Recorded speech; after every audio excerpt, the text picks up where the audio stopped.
CM Revanth Reddy అధ్యక్షతన cabinet భేటీ సుదీర్ఘంగా కొనసాగింది. ఈ భేటీలో ఈ-కార్ రేసింగ్ పై ప్రధాన చర్చ జరిగింది. రాష్ట్ర ప్రభుత్వం ఈ-కార్ రేస్ నిధుల మళ్లింపుపై విచారణకు గవర్నర్ క్లియరెన్స్ ఇచ్చినట్టు తెలుస్తుంది. ఇక ఏసీబీ ద్వారా కేసు ఫైల్ అయిందని ప్రభుత్వం ప్రకటించింది.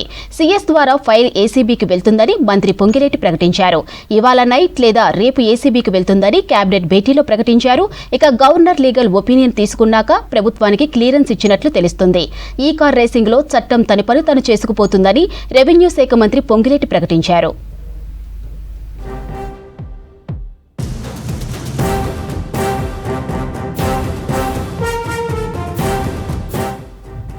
ఇక కేటీఆర్ అరెస్ట్ అయితే రాష్ట్రం అగ్నిగుండంగా మారుతుందన్న బీఆర్ఎస్ నేతల అహంకారానికి నిదర్శనమన్నారు పొంగిరెడ్డి. బాంబు తుస్సుమనేదే అయితే కేటీఆర్ ఢిల్లీ చుట్టూ ఎందుకు తిరుగుతున్నారని ప్రశ్నించారు. ఈ రేస్ అంశంలో అరవింద్ కుమార్ పై కేసు ప్రభుత్వం అనుమతించిందని చెప్పారు. ఈ సమావేశాల్లోనే కొత్త ROR బిల్లు పెడతామన్నారు పొంగిరెడ్డి. ఇక కక్ష సాధింపులు ఉండబోవని, గత ప్రభుత్వ అవినీతి మాత్రమే బయటపెడతామన్నారు పొంగిరెడ్డి.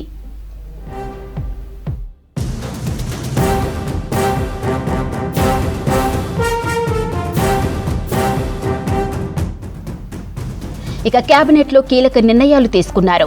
పంచాయతీరాజ్ చట్ట సవరణ ఆర్డినెన్స్ కు కేబినెట్ ఆమోదం తెలిపింది. స్పోర్ట్స్ యూనివర్సిటీపై తీర్మానం చేశారు. తెలంగాణ జీతాలు, పింఛన్ల చెల్లింపు, అనర్హతల ఆర్డినెన్స్ కు ఆమోదం తెలిపింది. ఇక తెలంగాణ పురపాలన సంఘం సవరణ ఆర్డినెన్స్ కు ఆమోదం తెలిపారు. ఈ తీర్మానాలన్నీ రేపు అసెంబ్లీలో చర్చకు రానున్నాయి.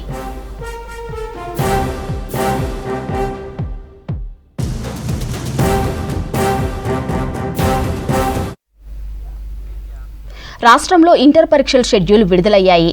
మార్చి 5వ తేదీ నుంచి 25వ తేదీ వరకు ఇంటర్ పరీక్షలు జరగనున్నాయి. ఫిబ్రవరి 3 నుంచి 22 వరకు ఇంటర్ ప్రాక్టికల్ పరీక్షలు జరగనున్నాయి. ఇక ఉదయం 10 గంటల నుంచి మధ్యాహ్నం 1 గంట వరకు పరీక్షలు జరగనున్నాయి.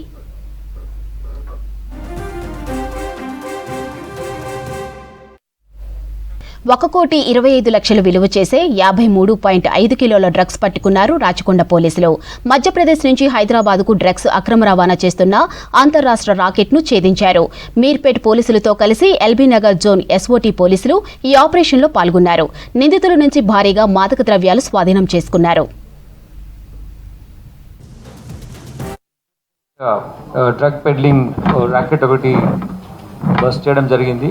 ఈ వీళ్ళు Maharashtra, in the sense Madhya Pradesh, Rajasthan, Telangana, ఈ 3 స్టేట్స్ నుంచి ఏమైనా యాక్టివిటీని మనము ఈ గ్యాంగ్ని అరెస్ట్ చేయడం మూలంగా కంట్రోల్ చేయగలిగాం.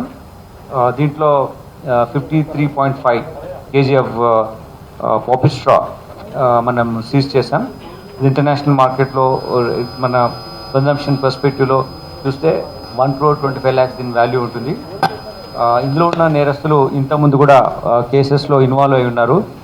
వీళ్ళు బేసికలీ ఇందులో ఉన్నటువంటి నేరస్తులు Mangilal Bishnoi, Mangilal Dhaka, Bira Ram, 3 accused, main accused. అయితే దీనికి సప్లై చేసినటువంటి పింటూ మోహన్ సింగ్, ఇతను మధ్యప్రదేశ్లోని మిన్యూచ్ నుంచి ఇక్కడ పంపిస్తున్నాడు. ఇతని పైన మేము వర్కౌట్ చేస్తున్నాం. The lot of gangs are there in this particular area. అంతేకాకుండా ఈ ఇంకా 3 అక్యూజ్లు వాళ్ళు పెడ్లర్స్తో కాంటాక్ట్లో ఉండి రిసీవర్స్గా ఉన్నారు. వాళ్ళని కూడా మనం లోకల్ ఏరియాస్లో ఉన్నారు. Will pick them up after this confession. Will come to know about the different names. Will also get those accused. దీంట్లో ముఖ్యంగా ఏంటంటే రాజస్థాన్ నుంచి ఇక్కడికి ట్రాన్స్పోర్ట్ చేస్తున్నప్పుడు డిఫరెంట్ మెథడ్స్లో చేస్తున్నారు. బస్సెస్లో, లారీస్లో, ట్రైన్స్లో చేస్తున్నారు. But this particular gang which is carrying about 53.5 kg of poppy straw, ఇది ట్రైన్లో తీసుకొచ్చారు. వీళ్ళు ఇక్కడ ఒక డిఫరెంట్ జాబ్ ప్రొఫైల్లో ఉంటున్నారు. But actual the gain more from this kind of illegal transportation of contraband. ముఖ్యంగా ఏంటంటే ఈ lot of police information network strengthen అయిపోయి లాట్ ఆఫ్ సీజర్స్ అయిన తర్వాత టీజీ న్యాప్ కూడా ఎక్కువగా ఎఫర్ట్స్ పెడుతున్న మూలంగా మన దగ్గరికి రావడం, హ్యూజ్ క్వాంటిటీస్ ఆఫ్ గాంజా రావడం అనేది తగ్గిపోయింది. సో ఆల్టర్నేటివ్గా ఈ పాపీ స్ట్రా ఇప్పుడు మోర్ పాపులర్ అవుతోంది.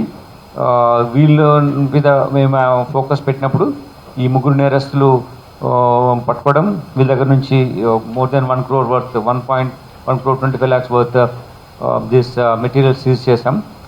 ఇది దీనిలో చేయడం వల్ల ఏంటంటే ఇంతకుముందు వీళ్ళు ఆల్రెడీ ఇన్వాల్వ్ అయ్యారు కాబట్టి ఎన్హాన్స్ పనిష్మెంట్లో కూడా మేము రిమాండ్ దాంట్లో దీన్ని మెన్షన్ చేస్తాం. ఇతను మంగీలాల్ ఇంతకుముందు హీరోయిన్ 7 grams ఇంతకు సీజ్ చేసాం 2023లో హయత్ నగర్ పోలీస్ స్టేషన్లో. అలానే ఇప్పుడు ఈ అరెస్టు మేము మీర్పేట్ పోలీస్ స్టేషన్ లిమిట్స్లో వీళ్ళు తీసుకొచ్చి ట్రాన్స్పోర్ట్ చేస్తున్నారని ప్లాన్ చేసే టైంలో ఈ పపిస్ట్రాను మనము వీళ్ళ అక్యూజ్తో పాటు పట్టుకున్నాం. ఇదేంటంటే ఇది this husk left of like pots నుంచి ఉన్నటువంటి ఓపియం మేకింగ్ తర్వాత whatever the husk is left from that this poppy straw is made. This contains sedative and narcotic drug పర్స్పెక్టివ్లో ఉంది ఇది. దీని నుంచి ఈ విధమైనటువంటి పాట్స్ ఈ ఉన్నటువంటి వాటిలో నుంచి ఈ ఓపియం వస్తుంది. ఆ ఓపియం వచ్చిన తర్వాత ఈ స్ట్రా స్పెంట్ లెఫ్ట్ ఓవర్ దాంట్లో నుంచి ఈ పాపీ స్ట్రా వస్తుందన్నమాట. ఓపియం కనెక్టెడ్ డ్రగ్ ఇది. సో దీనివల్ల కన్సంప్షన్ డైరెక్ట్గా కాకుండా టీలో కానీ వాటర్లో కానీ డిఫరెంట్ మెథడ్స్లో కానీ కన్జ్యూమ్ చేస్తున్నారు.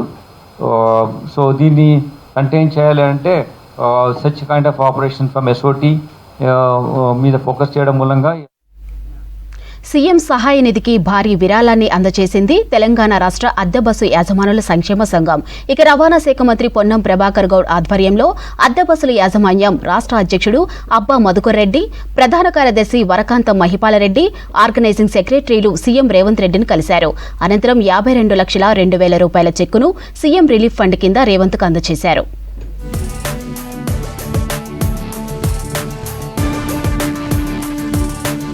వికారాబాద్ జిల్లా పరిగిలో ఎస్ఎల్ఎన్కే అనే చిట్ ఫండ్ కంపెనీ బోర్డు తిప్పేసింది. స్థానికుల నుంచి దాదాపు 2 కోట్లు వసూలు చేసిన సంస్థ చేతులెత్తేసింది. ఎస్ఎల్ఎన్కే సంస్థ చైర్మన్ కౌకుంట్ల అంతారం దేవేంద్ర గౌడ్పై డీఎస్పీకి ఫిర్యాదు చేశారు బాధితులు. ఇక 2 కోట్ల రూపాయల చిట్టి డబ్బులు తిరిగి ఇవ్వాలని డిమాండ్ చేశారు. దేవేంద్ర గౌడ్ తమ నుంచి డబ్బులు తీసుకుని తిరిగి ఇవ్వడం లేదని ఆరోపించారు. కష్టపడి సంపాదించిన డబ్బులను చిట్టి కడితే ఇప్పుడు మోసం చేశాడని ఆవేదన వ్యక్తం చేస్తున్నారు బాధితులు. దేవేందర్పై చర్యలు తీసుకుని తమ డబ్బులు తమకు ఇప్పించాలని డీసీపీని కోరారు బాధితులు.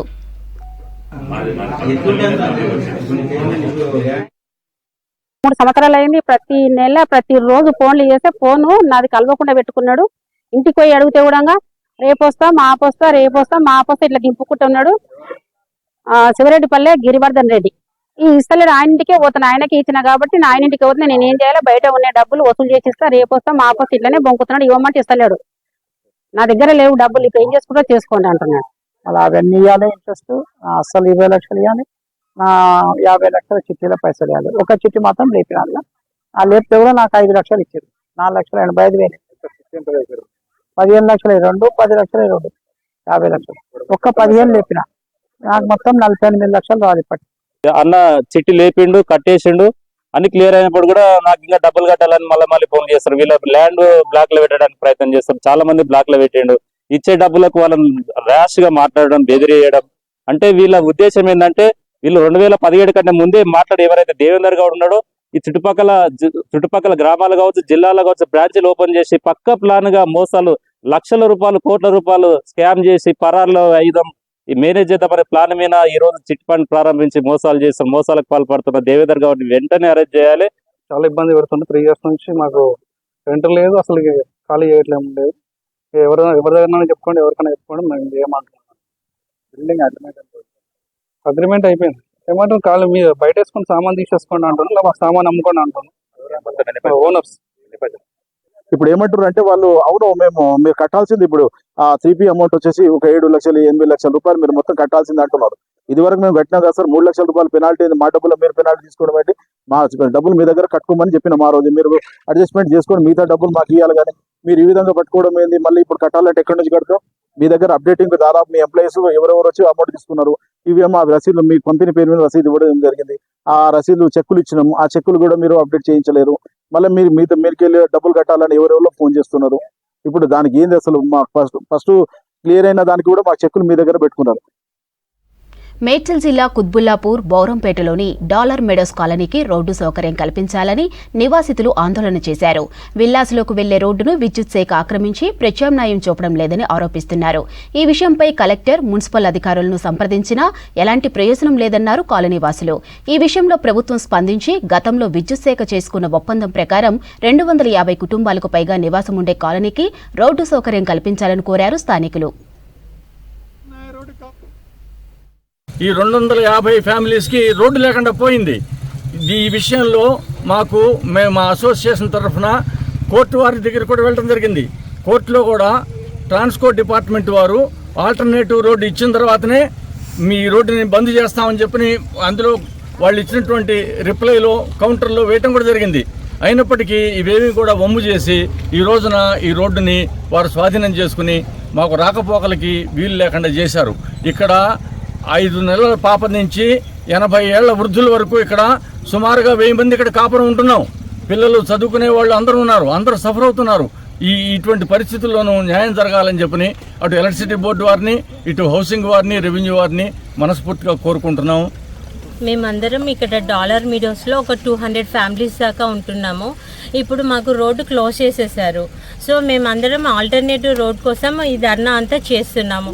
చాలామంది చిన్నపిల్లలు, వృద్ధులు, స్కూల్కి వెళ్ళే వాళ్ళకి చాలా ఇబ్బంది అవుతుంది. రోజు బస్సెస్ ఎలా వస్తాయి, ఎలా వెళ్తాయి.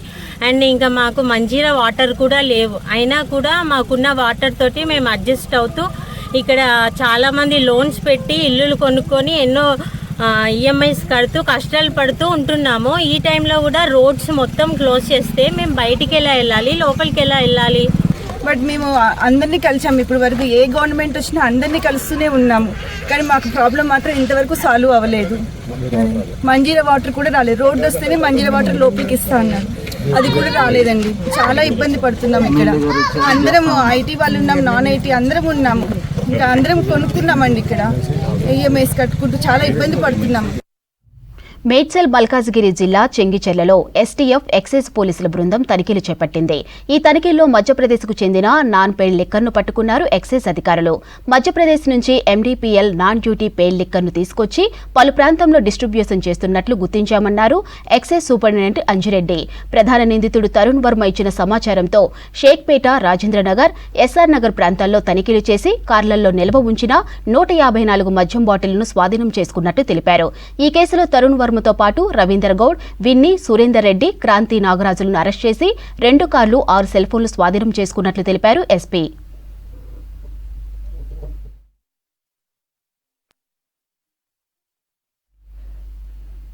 వనస్థలిపురం ఆటోనగర్లోని దీపక్ ట్రాన్స్పోర్ట్లో పనిచేసే ఓ వ్యక్తి ప్రమాదవశాత్తు మృతి చెందాడు. ట్రాన్స్పోర్ట్ లారీలో వచ్చిన పార్సిల్ను కిందకు దింపే సమయంలో తాడు తెగిపోవడంతో మన్సూరాబాద్కు చెందిన కొమరయ్య తలకు బలమైన గాయం తగిలి స్పాట్లోనే మృతి చెందాడు. దీంతో తమకు న్యాయం చేయాలంటూ మృతదేహాన్ని ట్రాన్స్పోర్ట్ గోదాం దగ్గర ఉంచి ఆందోళనకు దిగారు కుటుంబ సభ్యులు.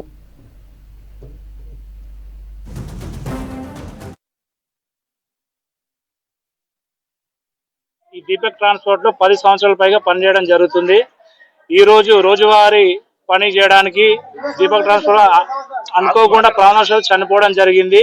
ఇదంతా కేవలం నితిన్ కుమార్ షా నిర్లక్ష్యం వల్లనే ఈ సంఘటన జరిగింది. ఎటువంటి precautions, safety precautions, fire safety, insurance లేకుండా వీళ్ళతోటి ఇల్లీగల్ గా పని చేయించుకోవడం జరుగుతుంది.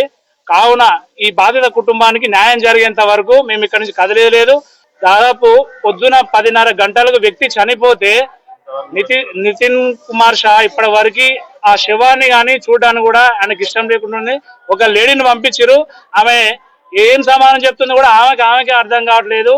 కావున బాధిత కుటుంబాన్ని న్యాయం జరిగేంత వరకు మేము ఇక్కడనే కూర్చుంటాం, న్యాయ పోరాటం చేస్తాం, శాంతియుతంగా పోరాటం చేస్తాం. దాదాపు 10 సంవత్సరాల పైగా పుట్టకొమ్మ వ్యక్తి దీపక్ ట్రాన్స్పోర్ట్ లో చేయడం జరుగుతుంది. ఇన్సూరెన్స్ లేదు, అసలు మొత్తం ఇల్లీగల్ గా ఈ దీపక్ ట్రాన్స్పోర్ట్ నడిపేయడం జరుగుతుంది. ఈ యాజమాన్యం కొమర అనే వ్యక్తి చనిపోయి ఇప్పటికి 5 గంటలు అవుతుంది. ఇంతవరకు ఈ యజమాని ఓనరు నితీష్ కుమార్ షా ఇంతవరకు ఈ చూడనిక రాడాలి, ఇక్కడ చనిపోయిన వ్యక్తిని చూడనిక రావట్లేదు. ఇక్కడ ఎటువంటి న్యాయం కూడా జరగట్లేదు బాధిత కుటుంబానికి. కాబట్టి ఇక్కడ పెద్ద ఎత్తున ఇక్కడ ఉన్న కార్మికులు ఆందోళన చేయడం జరుగుతుంది. ఈ నిరసన తెలపడం హైదరాబాద్లో ఎస్బీఐ ఆధ్వర్యంలో ప్రాపర్టీ షో నిర్వహిస్తున్నామని సర్కిల్ సీజీఎం రాజేష్ కుమార్ తెలిపారు. హైటెక్స్ ఎగ్జిబిషన్లో ఈ నెల 20, 21, 22న ఈ షో జరుగుతుందని చెప్పారు. ఈ ఎక్స్పోలో దాదాపు 500కు పైగా ప్రాపర్టీస్ ప్రాజెక్టులకు చెందిన స్టాల్స్ ను ప్రదర్శిస్తామని వివరించారు. రాష్ట్ర వ్యాప్తంగా హోమ్ లోన్స్ లో ఎస్బీఐ వాటా 32% ఉండగా హైదరాబాద్ నగరంలో 21%గా ఉందని చెప్పారు.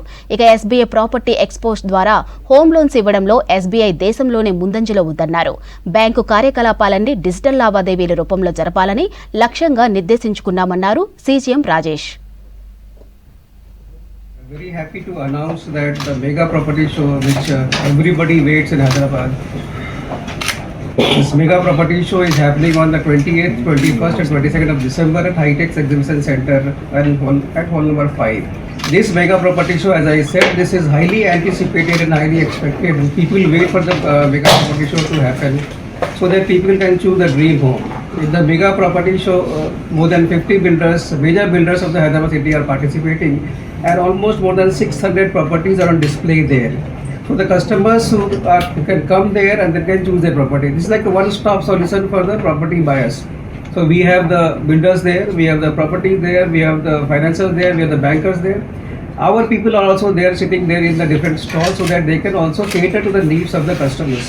So with this property show, what State Bank of India is doing now, we are trying to give a maximum processing fee waiver there, which is there. Interest rate concessions are available there to the customers, so they can choose their property on the spot. In principle, sanction is available. And incidentally, as I said, the builders also, they are organizing if they can wish to see the property at the sample place. So the visit of the property locations also planned there. కులమతాలకు అతీతంగా Christmas పండుగకు దుస్తులు పెట్టే ఆనవాయితీ ఉందన్నారు Kukatpally MLA Madhavaram Krishnarao. ప్రతి సంవత్సరం Christmas పండుగకు ఫాస్టర్లకు బట్టలు పంపిణీ చేస్తామని చెప్పారు. ఇక హైదరాబాద్ కూకట్పల్లి నియోజకవర్గంలో ఎమ్మెల్యే మాధవరం కృష్ణారావు ఆధ్వర్యంలో క్రిస్మస్ వేడుకలు జరిగాయి. ఫాస్టర్లకు దుస్తులు పంపిణీ చేశారు మాధవరం కృష్ణారావు, ఎమ్మెల్సీ నవీన్ కుమార్.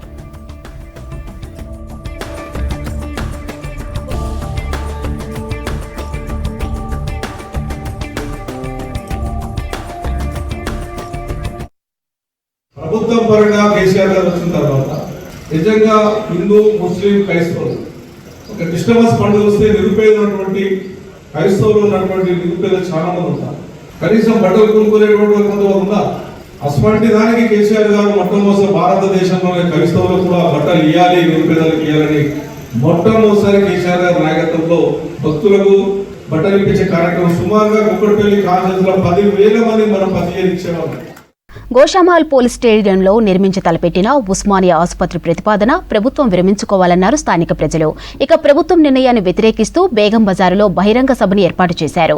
ఈ సభలో అన్ని రాజకీయ నాయకులు, స్థానిక ప్రజలు పెద్ద సంఖ్యలో హాజరై ఆసుపత్రి నిర్మాణాన్ని వ్యతిరేకించారు. వ్యాపార కేంద్రంగా ఉన్న బేగం బజారులో ట్రాఫిక్ సమస్యతో పలు సమస్యలు ఉత్పన్నమవుతాయని తెలిపారు. ప్రజల నిర్ణయం ప్రకారం ప్రభుత్వం పునరాలోచించి శివారు ప్రాంతంలో ఆసుపత్రి నిర్మించాలని డిమాండ్ చేస్తున్నారు స్థానిక ప్రజలు. గోషామల్ గ్రౌండ్ లో ఉస్మానియా ఆసుపత్రిని నిర్మించాలని కాంగ్రెస్ ప్రభుత్వం యోచిస్తున్న సమయాన్ని సందర్భంగా దానికి వ్యతిరేకంగా గోషామల్ సంబంధించిన అందరూ కలిసి ఈరోజు సమావేశం నిర్వహించడం జరిగింది. ఈ సమావేశంలో గోషామల్ ప్రజలందరూ ముక్తకంఠంగా గోషామల్ గ్రౌండ్ లో ఉస్మానియా హాస్పిటల్ కట్టొద్దని తీర్మానించడం జరిగింది.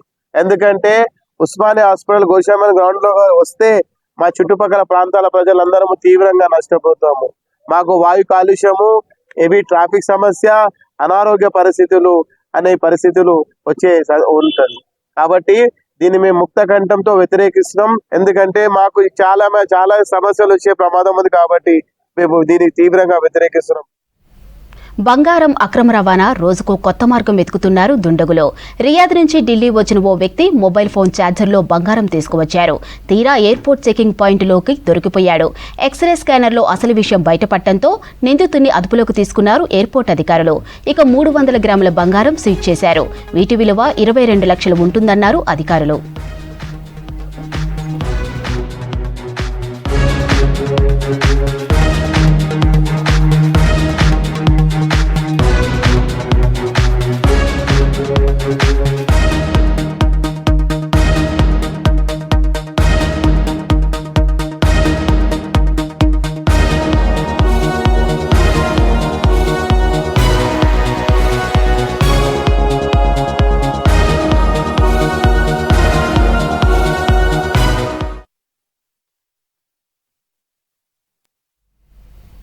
బొమ్మ తుపాకీతో బెదిరించి దొంగలు ఓ రెస్టారెంట్ను దోపిడీ చేసిన ఘటన హైదరాబాద్ రాయదుర్గంలో చోటు చేసుకుంది.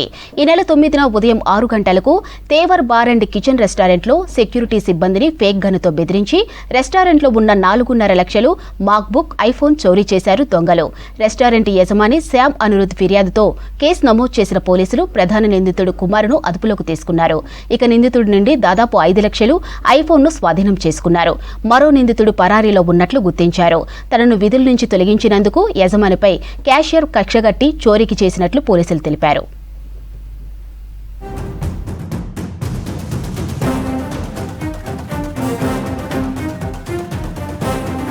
ఎన్నో ఏళ్లుగా గోసేవ చేస్తున్న సామాజికవేత్త తరుణ్ కుమార్ మొహతాకు 2024 గోరత్న పురస్కారం అందజేశారు చెన్నూరు ఎమ్మెల్యే వివేక్ వెంకటస్వామి. హైదరాబాద్ కాచిగూడలో పటేల్ గన్శ్యామ్ భవన్లో జరిగిన తరుణ్ కుమార్ మెహతా 75వ జన్మదిన వేడుకల్లో పాల్గొన్నారు. Love for cow foundation chairman Jasmat Patel, సాధు సంతువులు, పీఠాధిపతులతో కలిసి పురస్కారాన్ని అందజేశారు. అందుకు ముందు గోమాతకు వివేక్ వెంకటస్వామి హారతిచ్చి గోసేవ చేశారు.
సికింద్రాబాద్ గోపాలపురం పరిధి ఆలుగడ్డ బావి చౌరస్తా దగ్గర పల్టీ కొట్టింది పెట్రోల్ ట్యాంకర్. ట్యాంకర్ నుంచి పెట్రోల్ లీకేజ్ అయి రోడ్డుపై ప్రవహించింది. అప్రమత్తమైన పోలీసులు ఎలాంటి ప్రమాదం జరగకుండా ట్రాఫిక్ ను మళ్లించారు. ఇక రోడ్డుపై పల్టీ కొట్టిన పెట్రోల్ ట్యాంకర్ ను సరిచేసేందుకు భారీ క్రేన్లతో ప్రయత్నిస్తున్నారు పోలీసులు.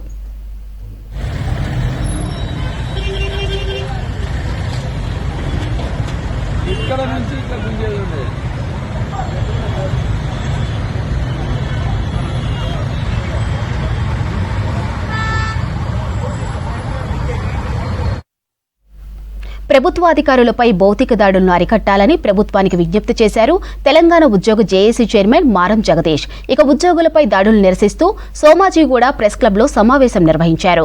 గత వారం అబ్దుల్లాపూర్ మేట్, జాఫర్గూడలో ఓ ప్రైవేటు కళాశాల యాజమాన్యం, irrigation AEE, work inspector, Lashkar, revenue సిబ్బందిపై సుమారు 30 మంది బౌన్సర్లతో దాడి చేయించడం దారుణమన్నారు. ఇక విధులకు ఆటంకం కల్పిస్తూ భౌతిక దాడులు చేయడం హేయమైన చర్య అని విమర్శించారు. ఇక దాడి చేసిన వారిపై ప్రభుత్వం కఠిన చర్యలు తీసుకోవాలని డిమాండ్ చేశారు ఉద్యోగ జేఏసీ నేతలు. వరంగల్ జిల్లాలో ఒక ఏఈ మీద దాడి, అంతకుముందు ఆర్డబ్ల్యూఎస్ ఏఈల మీద దాడి, లమిచర్ల అధికారులపైన దాడి, దిలావరపూర్లో దాడి, ఇవన్నీ కూడా ఒక ప్రైవేట్ యాజమాన్యం, ప్రైవేట్ సైన్యాన్ని పెట్టుకొని ఏదైనా ఉంటే ప్రభుత్వానికి నిర్వహించాలి. ఈ పరిస్థితిలో ఉద్యోగులుగా, అధికారులుగా, ఇంజనీర్లుగా గ్రామాల్లో వెళ్ళి గ్రామంలో ఉన్న కింది స్థాయి ప్రజలకి న్యాయం చేయాలి అంటే ఈ రకమైన వాతావరణంలో చేయడం చాలా కష్టం. మేము తెలంగాణ ఉద్యోగ జేఏసీగా 206 సంఘాలకి చైర్మన్గా ఉన్న చైర్మన్ ఆధ్వర్యంలో 10 లక్షల ఉద్యోగులకి జేఏసీగా ఉన్నా. మేము ఈరోజు క్లియర్గా చెప్తున్నాం, భౌతిక దాడులు చేసే అందరికీ కూడా ఖబర్దార్, జాగ్రత్త. ఉద్యోగులమే కాదు, మేము ప్రజల భాగమే. మేము రాజకీయ కుటుంబాల నుంచి వచ్చాం. మాకు ఒక అసోసియేషన్ ఉంది, ప్రభుత్వం ఉంది. ఈ విషయాన్ని ఇంతటితో వదిలేయాం. తెలిసినవి కొన్ని, తెలియని కొన్ని దాడులు జరుగుతున్నాయి కాబట్టి మేము ప్రభుత్వాన్ని కోరుతున్నాం. మా ప్రభుత్వ ఉద్యోగులపై దాడి చేస్తే మేము క్షమించం. జేఏసీ తరఫున మేము అన్ని ఖండిస్తున్నాం. మరి ముఖ్యమంత్రి గారి దృష్టికి కూడా తీసుకెళ్తాం. గౌరవ నీటిపారుదల శాఖ మార్చులు గారి దృష్టి కూడా తీసుకుపోతాం. కాబట్టి ఏ ఉద్యోగి పైన ఎవరు దాడి చేసినా మొత్తం యావత్తు జేఏసీ వాళ్ళకి అండగా ఉంటారు.